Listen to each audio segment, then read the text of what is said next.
మనుషుల పేరు చివరన కులం అనేది ఉండటం ఎంతవరకు అవసరం? శ్రీశైలం దేవస్థానం మొదలుకొని చాలా దేవాలయాల్లో కులాల పేరుతో సత్రాలకు భూములు ఇవ్వటం ఎంతవరకు కరెక్టు? హైదరాబాదు లాంటి మహానగరంలో కులాల పేరుతో ప్రభుత్వాలే భవన్ను నిర్మిస్తుంటే భవిష్యత్తు తరాలకు ఏమి సందేశం ఇస్తున్నారు?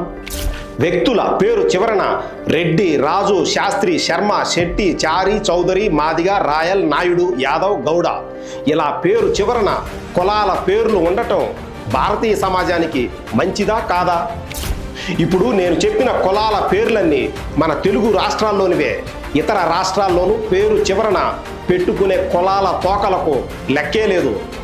మొన్న జమ్మూ కాశ్మీర్ పహల్గాంలో హిందువులను ఊచకోత కోసేటప్పుడు తీవ్రవాదులు ఈ కులాల పేర్లు ఏమీ అడిగి చంపలేదు కదా.